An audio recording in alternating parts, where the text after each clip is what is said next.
I'm standing in my kitchen right now, holding a coffee mug that says World's Best Wife, and I want to throw it against the wall. Not because I'm angry at the mug. Not because the coffee's cold. But because 15 years ago, I married the man who killed my mother, and I spent the last decade and a half sleeping next to him. Loving him. Building a life with him. And he knew. The entire time, he knew. My name is Sarah Mitchell. Well, it's Sarah Chen now.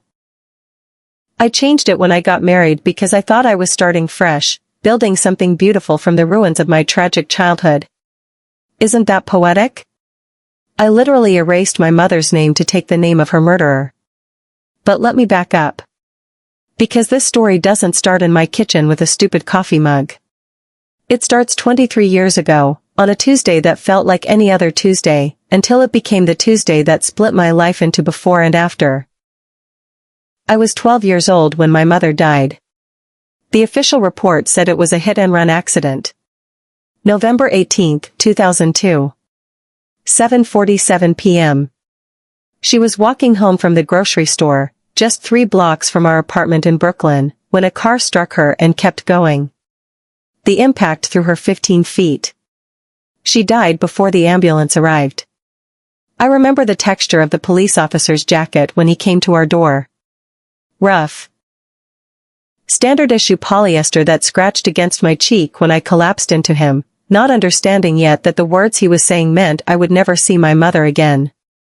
I remember the smell of his aftershave, something cheap and woody that I can still conjure up if I close my eyes. I remember my father's hand on my shoulder, trembling so badly it felt like an earthquake localized to just that one point of contact. But what I remember most is the silence that came after. Not the crying or the funeral or the casseroles from neighbors who didn't know what else to do. The silence. The specific quality of a house that used to have her laughter in it and now had nothing but the hum of the refrigerator and the tick of the hallway clock. They never found the driver. The police investigated for 3 months. They had a partial plate number from a witness, a teenager who'd been smoking a cigarette outside a bodega and only half paid attention. They had tire marks. They had paint transfer from the impact. Blue or possibly dark green sedan, probably mid-90s model, damage to the front right side. They had everything except a suspect. Eventually, the case went cold. Not officially, it stayed open, technically, but cold in the way that matters. No new leads. No updates. Just a file in a drawer somewhere, gathering dust while my mother stayed dead and I stayed 12 years old in all the ways that mattered. My father never recovered.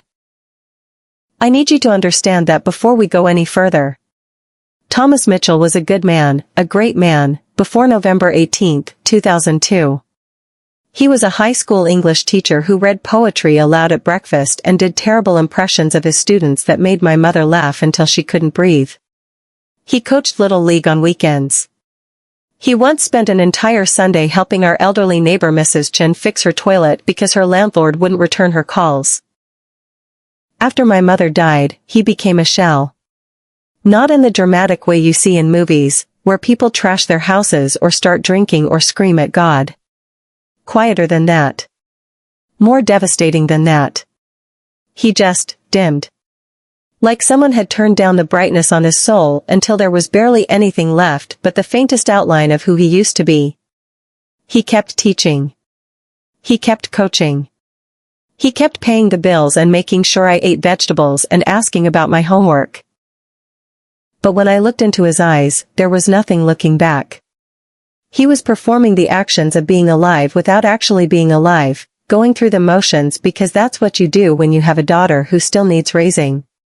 I used to catch him standing in their bedroom doorway at night, just staring at the bed they used to share. He'd moved into the guest room 2 weeks after she died and never moved back. I'd find him there in his pajamas, backlit by the hallway light, perfectly still, like a statue of grief. "Dad?" I'd whisper. And he'd startle, actually flinch, like he'd forgotten I existed. "Go to bed, sweetheart," he'd say, and his voice would be so gentle, so careful, like he was afraid I might break too. But I was already broken. We both were. We just didn't have the language for it yet. I met David Chen when I was 24. 12 years after my mother's death. Long enough that the grief had scabbed over into something manageable. Not healed, grief like that doesn't heal, but contained. Boxed up. I'd learned to function around it the way you learn to function around a chronic injury. It was just part of my landscape now. I was working at a nonprofit in Manhattan, something related to urban development that I'd fallen into more than chosen. David was a consultant hired to audit our financial systems. He was 31, 7 years older than me, with the kind of quiet confidence that comes from being genuinely good at what you do without needing to broadcast it. Our first conversation was about spreadsheets.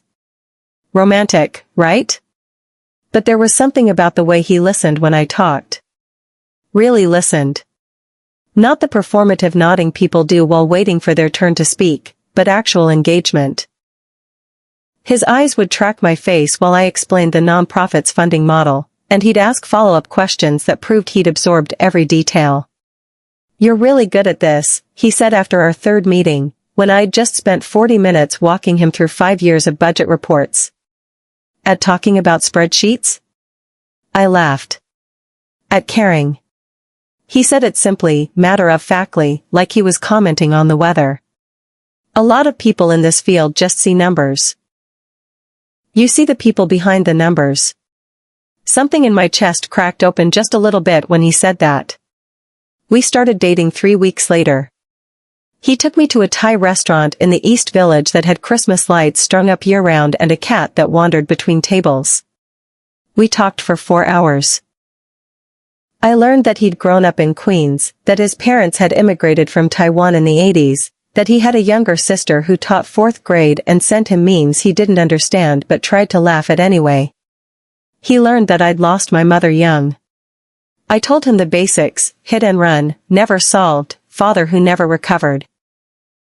I didn't tell him about the nightmares I still had sometimes, where I watched the accident happen in slow motion but couldn't move or scream or do anything to stop it. I didn't tell him about the guilt I carried for being relieved, sometimes, that she died quickly instead of lingering. "I'm sorry," he said, and his hand found mine across the table. His fingers were warm. Solid. That must have been incredibly hard. "It was a long time ago," I said, which was the lie I'd learned to tell. "Doesn't make it less hard," he said, which was the truth I needed to hear. I fell in love with him somewhere between the spring rolls and the mango sticky rice, in that moment when he acknowledged my pain without trying to fix it or minimize it or make it about him. We got married 2 years later in a small ceremony at a botanical garden in Brooklyn. My father walked me down the aisle. He was 53 by then, but he looked 70. His hair had gone completely white. His hand shook when he placed mine in David's. But he smiled, actually smiled, for the first time in what felt like forever. "Your mother would have loved him," he whispered to me, right before he let go. I wanted to believe that. God, I wanted to believe that so badly. David's vows made me cry. He talked about building a life together, about being each other's home, about creating a family that would honor both of our pasts while building toward the future. His voice cracked when he promised to love me in all the ways you need to be loved, even the ways you don't know how to ask for yet. I promised to be his partner, his confidant, his safe place. I promised forever. We meant it. Or at least, I meant it. I thought he meant it too. The reception was small, maybe 50 people, in a restaurant with exposed brick and Edison bulbs that David's sister had found. His parents gave a toast in Mandarin that his mother translated into English, something about 2 rivers flowing together to make an ocean. My father gave a toast that was mostly coherent, mostly hopeful, and I pretended not to notice that he was gripping his champagne glass so hard his knuckles were white. We danced to The Way You Look Tonight because David said it reminded him of old movies and he wanted our love story to feel classic, timeless, like something that could withstand anything. I rested my head against his chest and listened to his heartbeat and thought, this is it. This is the healing. This is where I get to be happy again. The first 15 years of our marriage were good. Not perfect, no marriage is perfect, but good. Really, genuinely good. We moved into a 2-bedroom apartment in Park Slope that we couldn't quite afford, but David insisted was an investment in our future. We adopted a cat named Machi who hated everyone except me. We had a standing Sunday brunch tradition with David's sister and her husband. We traveled when we could. Weekend trips to the Berkshires, a week in California wine country, a 2-week honeymoon in Japan that David planned down to the minute because he was terrified of getting lost in a country where he only knew about 15 words. We fought, of course. About money, about whose turn it was to clean the bathroom, about whether we wanted kids. I did. He was ambivalent, which felt like a polite way of saying no, but he promised we'd figure it out when the time was right. But even our fights felt healthy, productive, like we were two people trying to build something together rather than tearing each other apart. David was a good husband. Attentive. Thoughtful. He remembered anniversaries and brought home flowers for no reason and texted me during the day to ask how I was doing.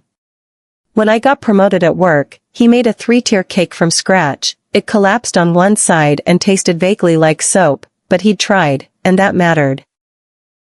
When my father's health started declining, David was the one who researched memory care facilities and sat with me while I cried in parking lots, overwhelmed by the impossibility of putting my father in a home but knowing I couldn't care for him myself. "We'll figure it out," David would say, his hand on my knee, steady and sure. We always figure it out. And we did. We figured out everything together.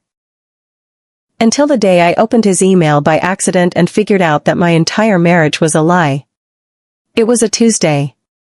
Of course it was a Tuesday. I wasn't snooping. I need you to understand that. I wasn't one of those wives who checked their husband's phone or installed tracking apps or went through pockets looking for receipts. I trusted David completely. 15 years of marriage had earned him that trust. But we shared a laptop for certain things. Household bills, joint accounts, that sort of thing, and when I opened it that morning to pay our internet bill, his email was still logged in from the night before. I was about to log out and switch to my account when a subject line caught my eye. The anniversary. The sender's name was familiar in that vague way where you've heard something before but can't place it. Gerald Wu. I knew David had a mentor named Gerald. Someone from his early consulting days who'd helped him get his career off the ground, but they rarely corresponded anymore. I wasn't trying to read it. I was just about to close the window when I saw the date in the preview text. November 18th. My mother's death date. My hands went numb. I told myself there was a rational explanation. November 18th wasn't exactly a rare date. Millions of things happened on November 18th every year. Maybe Gerald's birthday was November 18th. Maybe it was some work anniversary. Maybe it was nothing. But my finger clicked on the email anyway. The email was short. 3 sentences. David wanted to check in as we approached the anniversary. 23 years is a long time to carry something like this. I'm here if you need to talk. I stared at the screen until the words stopped making sense. 23 years. 23 years ago, my mother died. My vision tunneled. The kitchen got very bright and very far away at the same time, like I was watching myself from outside my body. I could hear Machi meowing for breakfast, could smell the coffee David had made before leaving for work, could feel the smooth plastic of the laptop keyboard under my fingertips. But none of it felt real. I scrolled down to see David's response, sent 2 days earlier.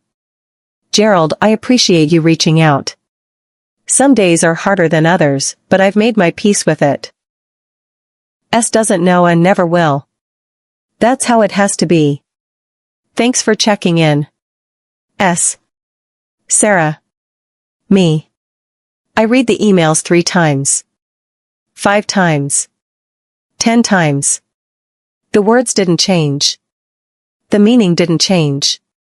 My husband was keeping a secret about November 18th, the day my mother died, and he'd been keeping it for our entire relationship. I need to tell you what happened next, but first I need you to understand the specific quality of the panic that gripped me in that moment. It wasn't logical. It wasn't linear. It was pure animal fear, the kind that bypasses your rational brain entirely and goes straight to the part of you that knows when something is desperately, catastrophically wrong. My first thought was, affair. He'd had an affair on November 18th, 23 years ago, and Gerald knew about it, and he'd been lying to me for 15 years. That would explain the secrecy, the weight Gerald's email implied, the need to keep me in the dark. But 23 years ago, David would have been 23. I was 12. We hadn't even met yet. So not an affair. Something else. Something from his past that connected to that specific date. Something he'd carried into our marriage and hidden from me deliberately. Something about November 18th, 2002. The day my mother died. My second thought, the one that made bile rise in my throat, was much worse. No. No, that's crazy. That's impossible. But once the thought appeared, I couldn't unthink it. I stood up from the kitchen table so fast the chair fell backward and clattered against the tile. Machi yelled and fled. My phone was in my hand before I'd consciously decided to pick it up. I pulled up my photos, scrolling back, past years of us smiling together, past vacations and birthdays and ordinary moments. I found what I was looking for in an album labeled Family History that I'd digitized a few years ago. A police report my father had kept in a file box in the basement. I'd photographed it when I was helping him move into the memory care facility, thinking someday I might want these documents, might need to see them again. Hit and run. November 18th, 2002. Partial plate. Blue or dark green sedan. Mid-90s model.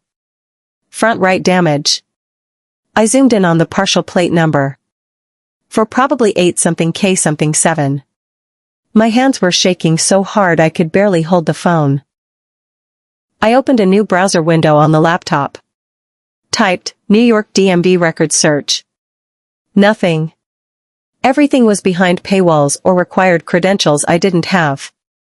I tried, David Chin vehicle history. Nothing useful. I tried, David Chin car 2002. And then I stopped, because I realized I was acting insane. I was jumping to a conclusion so horrific, so statistically impossible, that even entertaining it meant I was having some kind of breakdown. My husband didn't kill my mother. That's not a thing that happens in real life. That's not. But the email. S doesn't know and never will. What else could he be hiding? What else could carry that kind of weight? What else could Gerald mean by carry something like this? I called in sick to work. I sat on the kitchen floor for 2 hours with my back against the refrigerator, trying to breathe, trying to think, trying to talk myself out of the spiral I was falling into. At 11:47 a.m., I called my father's memory care facility. "Hi, this is Sarah Chan," I said, and my voice sounded remarkably normal considering my entire world was collapsing. "I'd like to visit my father this afternoon if possible." Thomas Mitchell. "Of course, Mrs. Chen. He'll be glad to see you." My father wouldn't be glad to see me. My father barely remembered who I was anymore. Alzheimer's had taken almost everything except muscle memory and fragments of the distant past. But the distant past was what I needed right now. I needed him to remember November 18th, 2002. I needed him to tell me I was crazy. The memory care facility smelled like industrial disinfectant trying to mask the underlying scent of old age and decline. Lavender plug-ins in every hallway. Cheerful watercolor paintings of flowers on the walls. A nurse's aide named Jessica who smiled too brightly and asked if I'd like some coffee. "I'm fine, thank you." I wasn't fine.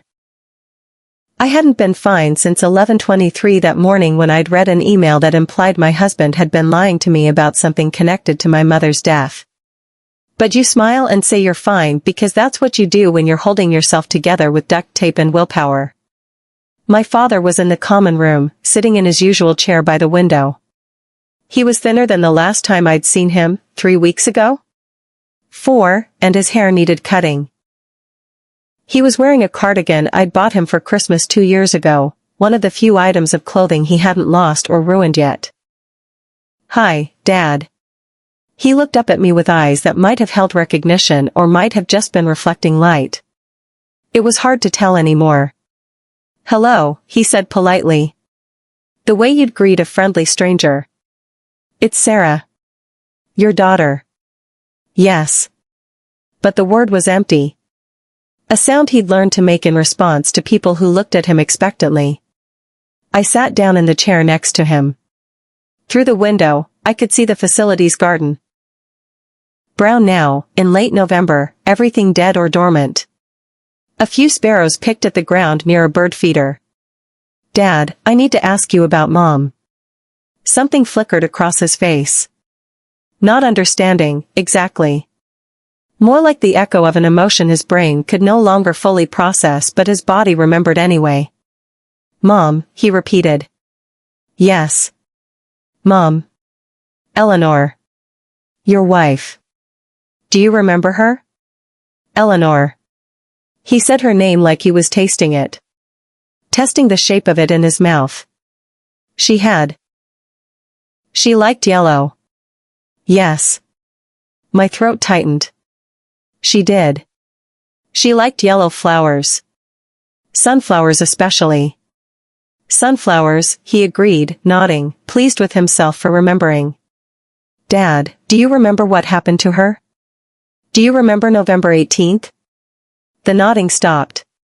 His face went blank, not blank like before, when he was just vacant. Blank like a door slamming shut. Like his brain had hit a wall it couldn't or wouldn't climb over. "Dad? I don't want to talk about that." His voice was suddenly sharp. Clearer than it had been in months. "I don't want to talk about that day. I know it's hard, but I need to know. She's dead." He turned to look at me directly for the first time since I'd arrived, and for just a second, I saw him in there. The real him. The father I'd lost along with my mother. She's dead and they never found who did it, and it doesn't matter anymore because knowing won't bring her back. But what if I knew who did it? The words came out before I could stop them. What if I knew and I could make them pay? He stared at me for a long moment. Then he reached out and patted my hand with his thin, papery fingers. "Sweetheart," he said, and his voice was so gentle, so full of a grief that had outlasted his own memory, "Nothing makes them pay enough. Nothing brings her back." I looked for 15 years and it ate me alive, and all I found was more questions. Don't do what I did. Don't let it destroy you. What questions? I leaned forward. Dad, what questions? But he was gone again. The door had closed. He turned back to the window and started humming something tuneless, his fingers tapping in irregular rhythm on the arm of his chair. Dad. Dad, please. What questions did you have? I'd like to watch my show now, he said to no one in particular. Is it time for my show? I drove home in a fugue state. My father had looked for 15 years. Found more questions. Let it destroy him. What questions? What had he found that I didn't know about? I'd been so young when Mom died, and in the years after, I'd been so focused on just surviving, on holding myself together while my father fell apart. I never asked what exactly he'd been doing all those hours he spent in his study. Never asked what he was looking for when I'd find him at 2 a.m. with boxes of documents spread across the dining room table. I'd assumed he was just grieving. Obsessing. Unable to let go. But what if he'd actually found something? Something that pointed to someone specific?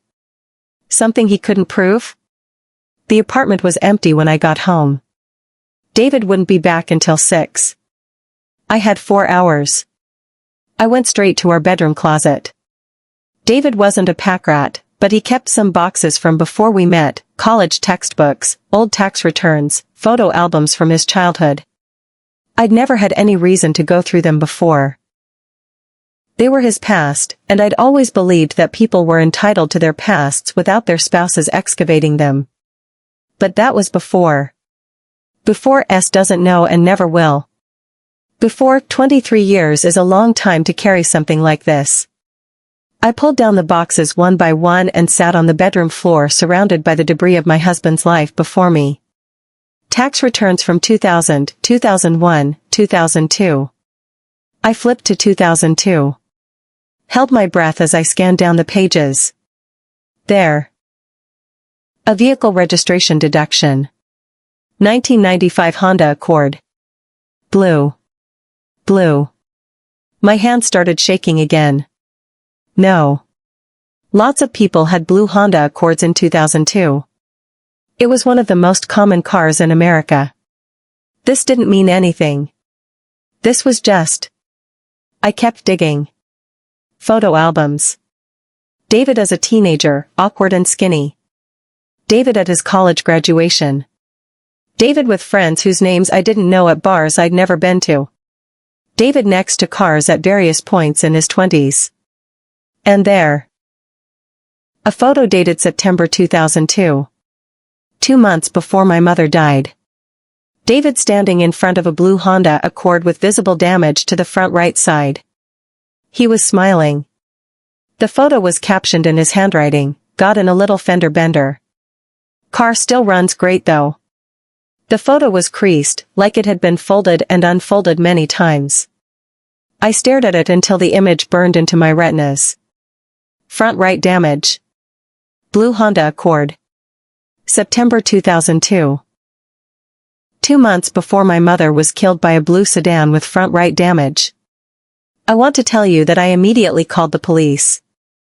I want to tell you that I confronted David the second he walked through the door. I want to tell you that I did something rational, something reasonable, something that a person in full control of their faculties would do. But I didn't. Instead, I sat on the bedroom floor with that photo in my hands and I tried to think of alternate explanations. Coincidence. It had to be coincidence. Thousands of blue Honda Accords in New York City. Hundreds with front-end damage at any given time. The photo proved nothing except that David once owned a blue car that got dinged in a parking lot or scraped a guardrail or tapped someone at a stoplight. Except he'd never mentioned owning that car. In 15 years of marriage, through countless conversations about our pasts, through the casual accumulation of life details that happens when you build a life with someone, he'd never once said, "I used to have a blue Honda Accord." He'd told me about his first car, a terrible Volkswagen Beetle that died on the BQE during a rainstorm. He'd told me about the car he had when we met, a gray Toyota Camry he drove into the ground before finally buying our current car together. But never the blue Honda. Why wouldn't he mention it? Unless he had a very good reason not to. I put everything back exactly as I'd found it. Every box in the same position. Every photo in the same order. Every document refolded along its original creases. I was meticulous, mechanical, moving through the task like a robot while my brain spun faster and faster. Then I went to the kitchen and started making dinner. I didn't know what else to do. My husband had maybe possibly definitely killed my mother and I was making chicken parmesan because it was Tuesday and Tuesday was chicken night and some part of me was still trying to pretend that routine could save me from drowning. I was breading the chicken when my phone buzzed. A text from David, running 15 minutes late. Traffic on the bridge. Love you. Love you too, I typed back. My hands left flowery fingerprints on the screen. David came home at 6:17 p.m. Something smells amazing, he called from the entryway. I heard his keys hit the bowl by the door, heard his briefcase thump on the floor, heard his footsteps approaching the kitchen. I arranged my face into something resembling normal and turned to smile at him. Hey. How was your day? Long. He came up behind me and kissed my cheek, his hand settling on my hip in the familiar way it had settled there thousands of times before. But better now. How was yours? Fine. Quiet. Just worked from home. The lie came out so easily it scared me. Good. He peered over my shoulder at the chicken. This looks great. You're the best. It's just chicken, I said. Yeah, but you make it special. He squeezed my hip and moved to the fridge to get a beer. Give me 5 to change and I'll set the table. I watched him walk out of the kitchen. Watched the way his shoulders moved under his work shirt. Watched the easy, confident gait of a man who had no idea his wife had just discovered his worst secret. Or maybe he knew I'd discover it someday. Maybe that's why Gerald's email had talked about carrying it. Maybe David had been waiting 15 years for this moment, for the moment when I finally figured it out. I plated the chicken with shaking hands. Dinner was surreal. We sat across from each other at the small dining table we'd bought from IKEA 8 years ago, the one we'd assembled together while drinking wine and laughing at the incomprehensible instructions. The same table where we'd hosted dinner parties and played board games and paid bills and made plans for a future I'd thought was real. David talked about his day. Some client who couldn't decide between 2 software solutions. His coworker Marcus who was getting divorced and spending lunch breaks catastrophizing about alimony. Did I remember Marcus? From the holiday party last year? I made appropriate noises. Asked appropriate questions. Laughed at appropriate moments. Inside, I was screaming. You're quiet tonight, David said eventually, his fork paused halfway to his mouth. Everything okay? Just tired, I said. Didn't sleep well last night. Bad dreams? Something like that. He nodded sympathetically. Want to watch something after dinner? That show you like with the British people and the castle? Sure. But I didn't want to watch anything. I wanted to grab him by the collar and scream, "Did you kill my mother? Did you hit her with your blue Honda Accord on November 18, 2002 and just keep driving? Did you leave her bleeding on the pavement 3 blocks from our apartment while I sat at home doing homework, not knowing that my entire life was ending?" Instead, I smiled and said, "That sounds nice."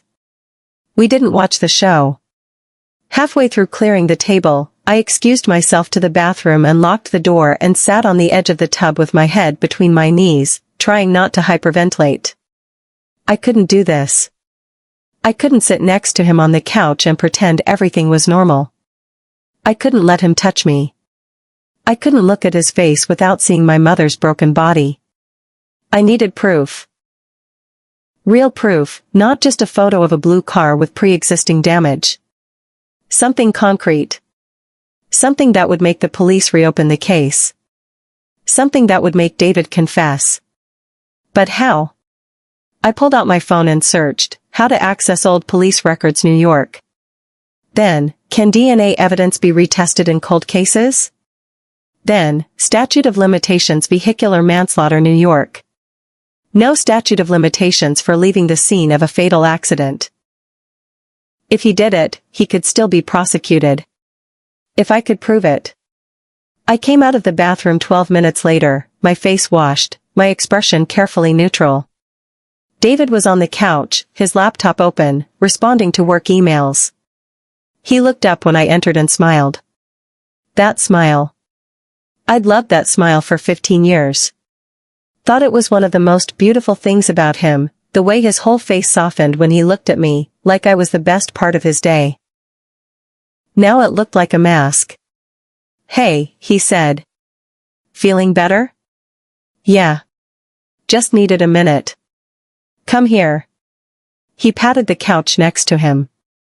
"You look like you need a hug." I sat down because not sitting down would be suspicious. Let him wrap his arm around me and pull me close because not letting him would raise questions. His heart beat steadily against my ear. The same heart that had been beating on November 18, 2002, when he climbed out of his car. If it was him, if I wasn't losing my mind, and saw what he'd done and made the choice to drive away.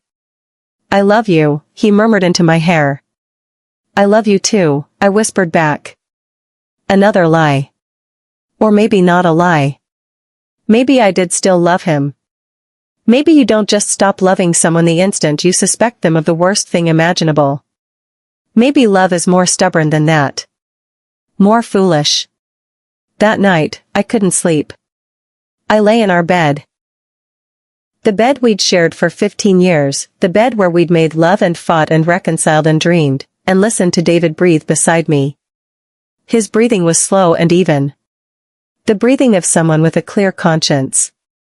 Or the breathing of someone who'd lived with guilt for so long it no longer kept him awake. At 2:37 a.m., I gave up on sleep and got up. David didn't stir. I went to the living room and opened his laptop again. His email was still logged in. He never logged out at home, never had any reason to think I'd snoop. I searched his inbox for Gerald Wu. 47 results going back 12 years. I started reading. Most of it was mundane. Work stuff. Brief check-ins. Birthday wishes. Then, scattered among the ordinary correspondence, I found them. The anniversary emails. Every November for the past 15 years, Gerald sent some version of the same message. Thinking of you as the date approaches. Hope you're holding up okay. Some wounds never fully heal, but we learn to carry them. And David's responses were always brief. Always reassuring. Always insisting he was fine, that he'd made peace with it, that it was in the past. But never saying what it was. I scrolled back further. Further. To the very first email in the chain. December 2002. My mother had been dead for 3 weeks. Gerald, thank you for seeing me on such short notice. I don't know what to do. I can't eat. Can't sleep. I keep seeing her face. What do I do with this? How do I live with this? Gerald's response, David, what happened was an accident. A terrible, tragic accident. You didn't see her in time. The road was dark. You panicked. But you have your whole life ahead of you. Turning yourself in won't bring her back. It will only destroy your future. You have to find a way to forgive yourself and move forward. I read it 3 times. 4 times. 5 times. The words blurred together. Then I closed the laptop very carefully, very quietly, and walked back to the bedroom where my husband, my mother's killer, was sleeping peacefully in our bed. I want to tell you that I called the police immediately. I want to tell you that I woke David up and demanded the truth. But I didn't do either of those things. Because I realized something sitting there in the dark living room, with the email burned into my brain. I had evidence, but I had no plan. And going to the police right now, in the middle of the night, while I was barely holding myself together, would be a disaster. I needed to be smart about this. I needed to be strategic. So instead, I went back to bed. I lay down next to the man who had killed my mother and I stared at the ceiling and I thought about what came next. I called in sick to work again the next morning. David left at 7:30 a.m., kissing me on the forehead and telling me to get some rest, that I'd been looking pale lately. Maybe you're coming down with something, he said, his hand cool against my forehead checking for fever. Maybe, I agreed. The second his car pulled out of the driveway, I was on the phone. Detective Sarah Martinez, NYPD Cold Case Unit. Hi. My name is Sarah Chin. My mother was Eleanor Mitchell. She was killed in a hit-and-run in 2002. The case was never solved. There was a pause. I heard typing. November 18, 2002. Brooklyn. I have the file. What can I do for you, Mrs. Chen? I think I know who did it. Detective Martinez came to my apartment 2 hours later. She was younger than I expected, maybe 40, with tired eyes and a no-nonsense manner that I found oddly comforting. She sat at my kitchen table with a cup of coffee I'd made and listened while I told her everything. The email from Gerald Wu. The photo of the blue Honda Accord. The confession I'd found in David's inbox. She took notes. Asked careful questions. Her expression remained neutral throughout, giving nothing away. When I finished, she sat back in her chair and studied me for a long moment. "Mrs. Chen, I need to be honest with you about something." My stomach dropped. This email, the confession, it's 23 years old. It's also privileged correspondence with what appears to be a therapist or counselor. Gerald Wu is a licensed therapist, according to my quick search. That makes this evidence complicated from a legal standpoint. But he admits it. He says it was an accident. He says he panicked.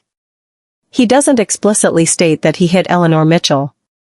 A defense attorney would argue he could be talking about any number of incidents. Without additional physical evidence linking his vehicle to the scene, this email alone might not be enough for charges. I felt like I was going to be sick.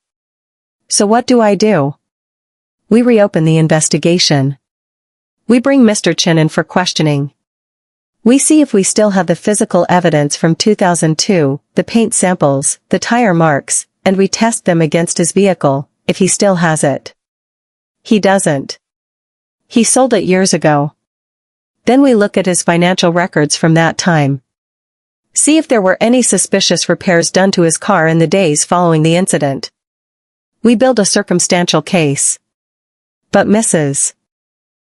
Chen. She leaned forward. I need you to understand that this might not go the way you want it to. 23 years is a long time. Evidence degrades. Memories fade. Even with this email, conviction is far from guaranteed. But you'll try? We'll try. They brought David in for questioning 3 days later. I wasn't there. Detective Martinez said it would be better if I stayed away, that my presence might complicate things. But she called me afterward. He lawyered up immediately, she said.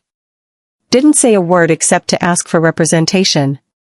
But Mrs. Chen, his reaction when we mentioned the November 2002 hit and run, he went white.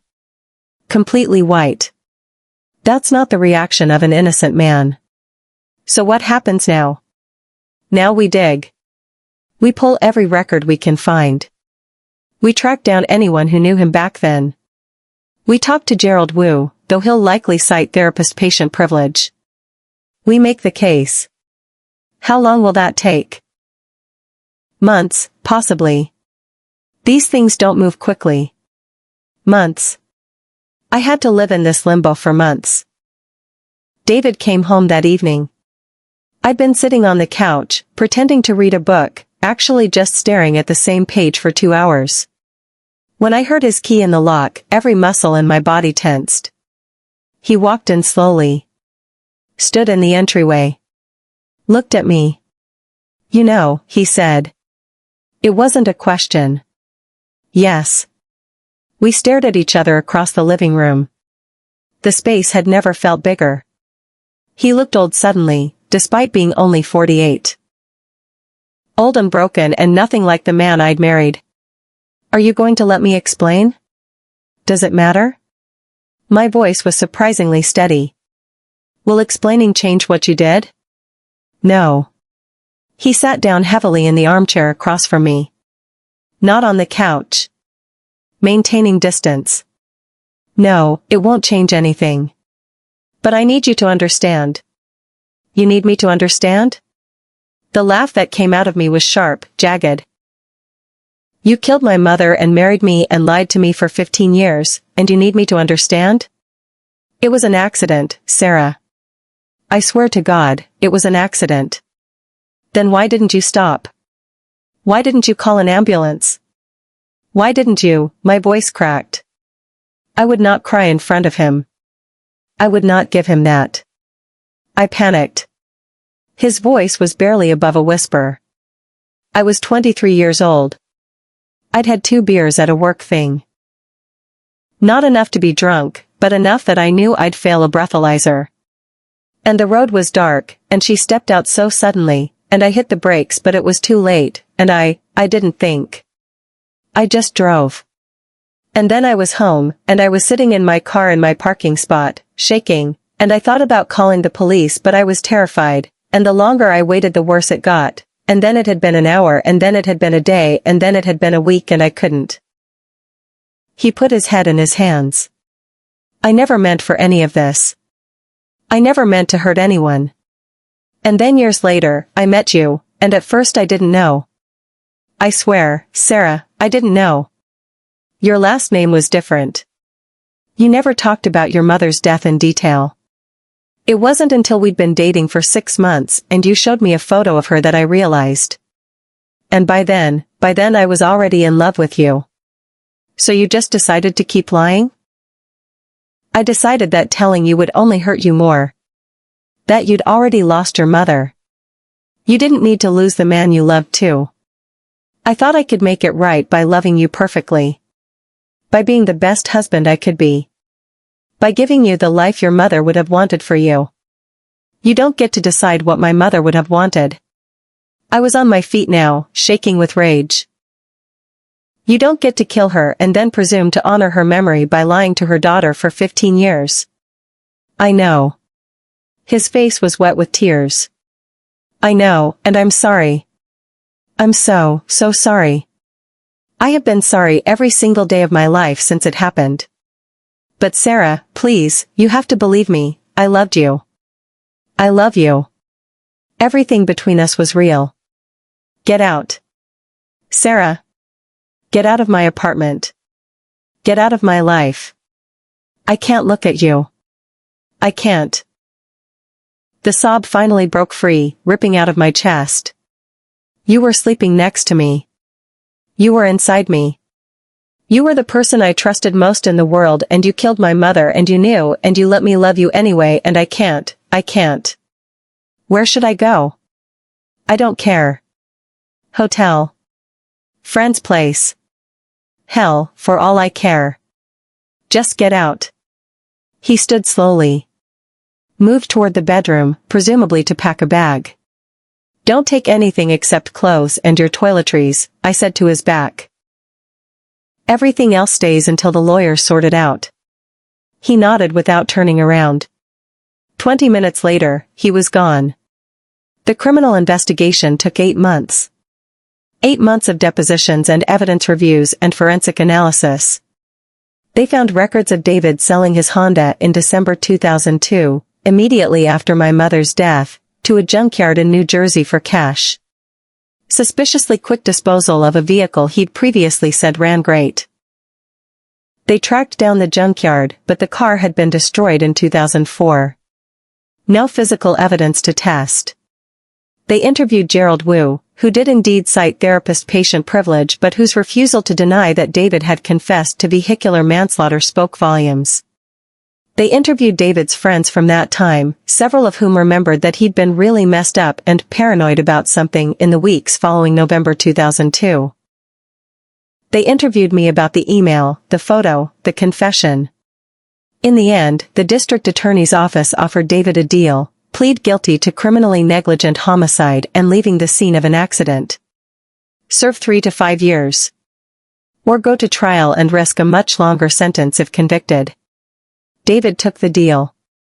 At the sentencing hearing, he read a statement. Addressed me directly, even though his lawyer had advised against it. Sarah, I know you can never forgive me. I know I took something from you that can never be replaced.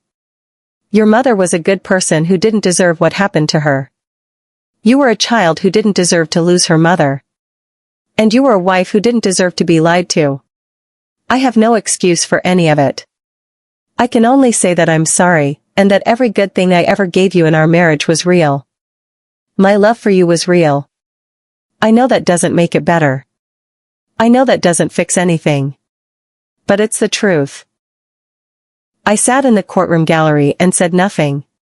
The judge sentenced him to 4 years. The divorce was finalized 6 months after he went to prison. I didn't contest anything. Didn't fight for the apartment or the savings or any of the things we'd accumulated together. I just wanted it over. Wanted every legal tie severed. Wanted to be Sarah Mitchell again, even if she was a stranger to me now. My father died 3 months after the sentencing. Peacefully, in his sleep at the memory care facility. The nurse who called said he'd been having a good day, had recognized his own name when someone used it. I'd like to think he somehow knew, in whatever was left of his fractured mind, that the person who killed Eleanor had finally faced consequences. But I'll never know for sure. It's been 2 years now since the day I opened that email. 2 years since my life split into before and after for the second time. I moved out of the Park Slope apartment. Too many memories. Too many ghosts. I'm in Queens now, in a small one-bedroom with good light and no history. Machi came with me. She's 14 now, arthritic and cranky, but she's mine. I changed jobs. Needed something different, something that didn't remind me of the person I used to be when I thought I was happily married. I'm doing community outreach for a domestic violence nonprofit. Helping people rebuild their lives after betrayal. It's healing, in its own way. I go to therapy every week. Not with Gerald Wu, obviously. My therapist is a woman named Dr. Patricia Chen, no relation to David, she assures me, though I still flinched the first time I heard her last name. She's helping me understand that I can be both a victim and a survivor. That I can be angry and devastated and still find my way back to something resembling wholeness. I don't date. Can't imagine trusting someone enough to let them close again. Maybe someday. Dr. Chen says there's no timeline for healing. That I get to take as long as I need. Some days are okay. I go to work, I come home, I feed Machi, I watch television that doesn't require too much thought. I text with David's sister, who apologized profusely for her brother and wants me to know that she's here if I ever need anything. I sometimes have coffee with Detective Martinez, who checked in after the case closed and somehow became a friend. Some days are hard. I wake up from nightmares where I'm 12 years old again and I'm standing on the street where my mother died, watching it happen, watching the blue Honda Accord speed away. Or I dream that David and I are still married, still happy, and I wake up and have to remember all over again that it was a lie. Some days I'm angry. Furious. At David for what he did, yes, but also at myself. For not seeing it. For spending 15 years sleeping next to my mother's killer. For all the times I smiled at him, laughed with him, told him I loved him. The anger sits in my chest like burning coal, and no amount of therapy seems to cool it. And some days, not many, but some, I catch myself missing him. Not the real him. Not David Chen, hit-and-run killer who built his marriage on a lie. But the version of him I thought I knew. The man who brought me coffee in bed and made terrible jokes and held me when I cried. That man never existed, I know that logically. But grief doesn't care about logic. I grieve for the marriage I thought I had. I grieve for the 15 years I lost. I grieve for the Sarah I used to be, the one who believed in love and second chances and the inherent goodness of the person she'd chosen to spend her life with. That Sarah is dead, just like my mother is dead, just like my father is dead. But I'm still here. David writes to me from prison sometimes. Letters that arrive in my mailbox with the Department of Corrections return address. I don't open them. I stack them in a drawer in my kitchen, unopened, unread. Maybe someday I'll open them. Maybe I'll throw them away. I haven't decided yet. He's eligible for parole in 8 months. Detective Martinez says he'll probably get it. Good behavior, genuine remorse, first offense. He'll serve his time and then he'll be free. And I'll still be here, rebuilding a life from ruins, trying to figure out who Sarah Mitchell is when she's not defined by loss. There's a photo I keep on my bookshelf. It's one of the few things I took from the apartment when I moved. It's a picture of my mother that my father took, I think on a trip to the beach when I was maybe 5 years old. She's laughing at something off camera, her hair wild in the wind, joy written across every line of her face. I look at it sometimes and I try to remember her voice. Her laugh. The way she smelled like vanilla and coffee. The way she used to sing while she cooked, making up ridiculous lyrics that made my father and me crack up. I try to remember her as she was, Not as the woman who died on a dark street in Brooklyn because a 23-year-old kid made a terrible choice and then spent the next 23 years compounding it. She was more than how she died. She was more than the victim in a cold case. She was Eleanor Mitchell. She loved yellow flowers and terrible puns and me. She deserved better than what she got. We all did. Yesterday was November 18th. 25 years since she died. 2 years since I found out the truth. I spent the day at her grave. Brought sunflowers, because yellow was her color. Sat on the cold ground and talked to the headstone like she could hear me. I found him, Mom, I said. I found out who did it. And he's paying for it. Not enough, nothing could ever be enough, but something. You got something. The wind rustled through the trees overhead. A crow called from somewhere nearby. The cemetery was quiet otherwise, peaceful in the way that cemeteries are when you're the only person there. I'm okay, I told her, which was half true. I'm going to be okay. It's going to take a while, but I think I'm going to make it. I sat there until my legs went numb and the sun started to set, painting the sky in shades of orange and pink that my mother would have loved. Then I stood up, brushed the grass off my jeans, and went home. I'm telling you this story now because I want you to understand something. Betrayal doesn't always look like betrayal. Sometimes it looks like love. Sometimes it looks like the best thing that ever happened to you. Sometimes it looks like the person you trust most in the world, the person you built your entire adult life around, the person who knows you better than anyone. And sometimes, when you least expect it, you discover that everything you thought you knew was a lie. But here's the thing they don't tell you about that kind of discovery. You survive it. It breaks you, God, does it break you, but you survive. And maybe that's not a happy ending. Maybe that's not the triumphant conclusion where the victim becomes a hero and everything is neatly resolved. But it's real. And after everything I've been through, after all the lies and betrayal and grief piled upon grief, real is the best I can do. I'm Sarah Mitchell. I survived my mother's death when I was 12. I survived marrying her killer without knowing it. I survived finding out the truth. And I'm still here, still standing, still fighting my way back to something that looks like a life worth living. That has to count for something. That has to be enough.